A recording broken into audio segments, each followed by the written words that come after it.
रही है कांग्रेस के अंदर?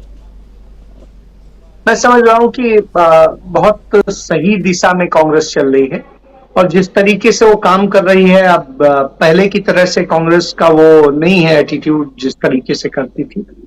तेलंगाना में जिस तरीके से देखिए अब कमोबेश आज लड़ाई सिर्फ वहां पर सीधे सीधे कांग्रेस और वहां की जो बीआरएस के बीच में, और बीआरएस की स्थिति ये हो गई है कि बीआरएस के इतने दिनों के शासन में लोगों ने देख लिया है कि किस तरीके से बीआरएस ने उनका शोषण किया है, किस तरीके से उनके साथ धोखा किया है, वो सारी चीज सामने। वो भारतीय जनता पार्टी की बी टीम की तरह काम करती रही है, इसके भी पूरे सबूत लगभग सारे सामने हैं, तो इसमें कहीं पर कुछ छिपा नहीं है। तो जिस तरीके से वो एजेंडे प्रस्तुत करते हैं, जिस तरीके से करते हैं, वो ये लगता है कि हाँ वो वहां के लोगों के लिए वो नहीं, तो लोग निराश हैं और निराशा की स्थिति में अब उन्हें पुनः वही ऑप्शन नजर आता है जिसने उन्हें राज्य दिया था, वो कांग्रेस पार्टी।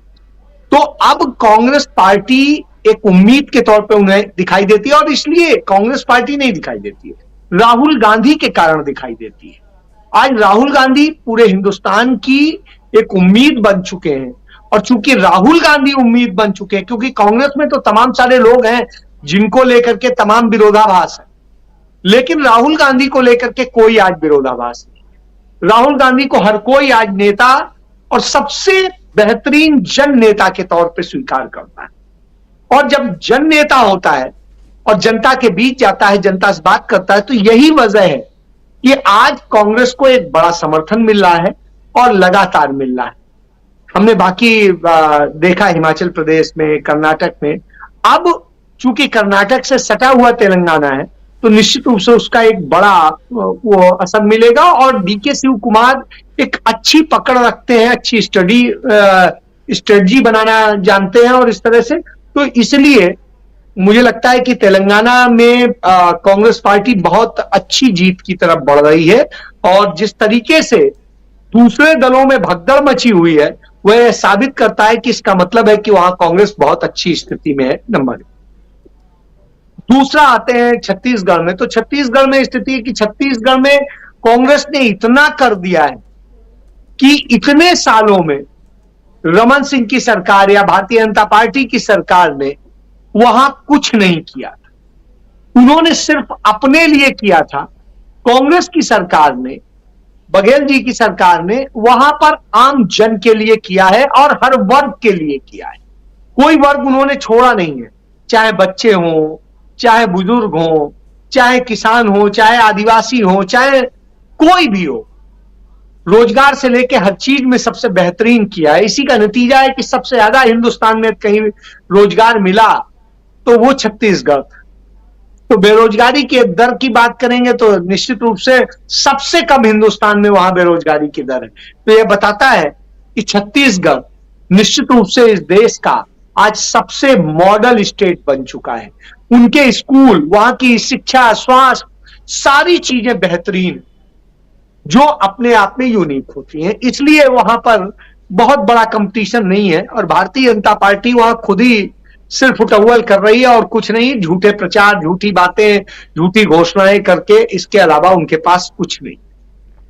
इसके बाद में आइए मध्य प्रदेश। मध्य प्रदेश की स्थिति यह है कि लोगों ने इतने सालों में देखा जिस तरीके से लड़कियों से रेप हो रहे हैं, जिस तरीके से दूसरे तरह के क्राइम हो रहे हैं, जिस तरीके से और घटनाएं हो रही हैं, अपराध हो रहे हैं, जमीनों को कब्जा किया जा रहा है, आदिवासियों का शोषण किया जा रहा है, और जाने किस तरीके से हर तरीके से लूट बची हुई है, और जो वहां पर 50% कमीशन की सरकार है, उस सरकार की स्थिति के बाद में अब जनता इस बात को लेकर के बिल्कुल पूरी तरीके से इस बात पे है कि अब यह बदलना चाहिए, क्योंकि बहुत हुआ, इतना ज्यादा इन्होंने कर दिया है। सिर्फ झूठ बोलना, नफरत फैलाना और ये करना, इसी के बूते कर खड़े होना चाहते हैं, और जिस तरीके से झूठे प्रचार करते हैं, झूठी बातें करते हैं, उससे कुछ नहीं मिलता है। चंद दिनों की सरकार थी और उस सरकार को भी इन्होंने लूट लिया, और लूटने के बाद में जिस तरीके से धोखा किया, जिस तरीके से वहां के आवाम से धोखा किया, उसको लेकर के जनता बहुत बुरी तरीके से तंग है, और वो अब भारतीय जनता पार्टी की सरकार को वहां खदेड़ देना चाहती है। जो इसके बाद में हम आते हैं राजस्थान। राजस्थान में हर 5 साल में बदलने का अभी तक ट्रेंड रहा है, लेकिन इस बार पहली बार ऐसा लग रहा है कि चुनाव इतना कठिन हो गया है कि वहां पर बदल रहा है या नहीं रहा है, इसको लेकर के बड़ा सवाल। इस बार लोगों के मन बदले हुए, लोगों को महात्मा गांधी इंग्लिश स्कूल जो मिले, जिनमें बच्चों को, गरीब बच्चों को, सबको मुफ्त शिक्षा, 7 लाख स्टूडेंट्स को, आप सोचिए ना, मुफ्त शिक्षा, अंग्रेजी की अच्छी शिक्षा। यह हालत हो गई थी कि ओम बिरला ने फोन किया अफसर को कि यहां पर सरकारी स्कूल, महात्मा गांधी अंग्रेजी स्कूल न खोलिए, क्योंकि हमारे जो एजुकेशन माफिया है उनको नुकसान हो रहा है। अब आप समझिए यह स्थिति है। तो इस तरह के भी हालात। इसके अलावा आप देखिए, हिंदुस्तान का पहला राज्य बन गया जिसने इस देश को जो है पुरानी पेंशन दी। हिंदुस्तान का पहला राज्य बन गया जिसने राइट टू हेल्थ दिया।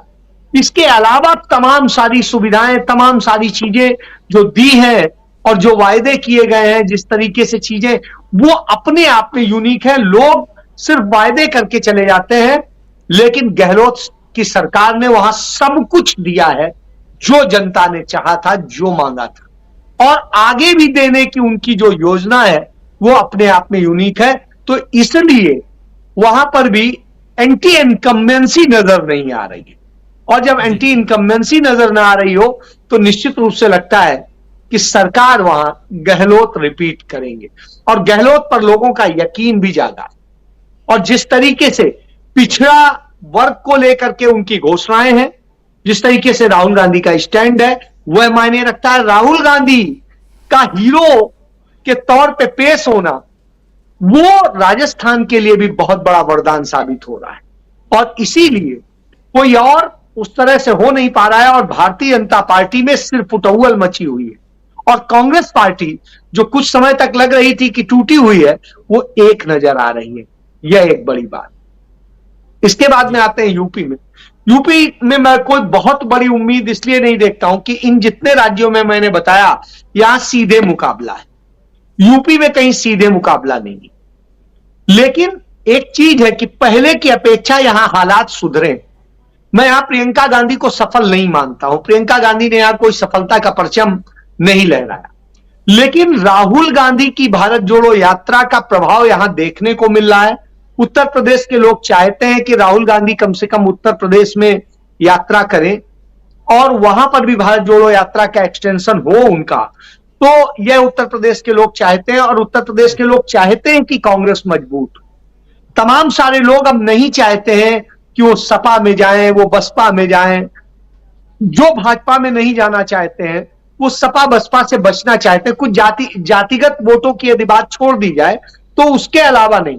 खुद देखिए, यहां पर हमारे साथ में बैठे हुए हैं प्रोफेसर रविकांत जी। वो खुद बुंदेलखंड के क्षेत्र से आते हैं। एक जमाने में बुंदेलखंड कांग्रेस का बड़ा गढ़ होता था, आज टूट गया। तमाम सारी जातिगत और दूसरी चीजें, लेकिन कांग्रेस यदि उन सारे विश्वास को जगाए, और जिस तरीके से आज देश के सामने है कि आने वाला देश का प्रधानमंत्री मल्लिकार्जुन खड़गे होने वाला है, इस तरह की संभावनाएं व्यक्त की जाती हैं, तो इसका असर मिलेगा, इसका फायदा मिलेगा। और उत्तर प्रदेश में राहुल गांधी का बहुत बड़ा प्रभाव पड़ रहा है, और उसके कारण अल्पसंख्यक वोट राहुल गांधी से जुड़ रहा है। राहुल गांधी ने जिस तरीके से पिछड़ा वर्ग और सबको जातिगत जनगणना करा करके और उनको हक देने की बात की है, उसका भी लाभ राहुल गांधी को ही अधिक मिलेगा। लेकिन इसके साथ साथ कांग्रेस यहां पर बहुत बड़ा कुछ कर पाएगी, इसके लिए मैं बहुत उम्मीद नहीं रखता हूं। लेकिन इतना जरूर है, पहले से बहुत अच्छा करेगी, अच्छा नहीं बहुत अच्छा करेगी। और यदि कांग्रेस यहां मेहनत कर ले थोड़ी सी, और राहुल गांधी की कुछ यात्राएं करा दे, तो निश्चित रूप से उत्तर प्रदेश में तस्वीर बदल सकती है। और उत्तर प्रदेश में कुछ नेता ऐसे हैं जो प्रियंका गांधी के इर्द गिर्द हैं, जो नेता नहीं है असलियत में, लेकिन लगे हुए हैं। उन लोगों के कारण स्थितियां थोड़ी सी खराब हैं, उनको अलग करना होगा, और कुछ अच्छे लोगों को, जनता से जुड़े ही लोगों को करना होगा। हालांकि कांग्रेस ने वहां प्रदेश अध्यक्ष बहुत अच्छा आदमी दिया है, और उसका भी एक प्रभाव पड़ रहा है। वो आक्रामक आदमी है, लड़ने वाला आदमी है जनता के मुद्दों को लेकर के, और डरने वाला नहीं। जी बिल्कुल बिल्कुल। उत्तर प्रदेश में क्या कुछ होने जा रहा है।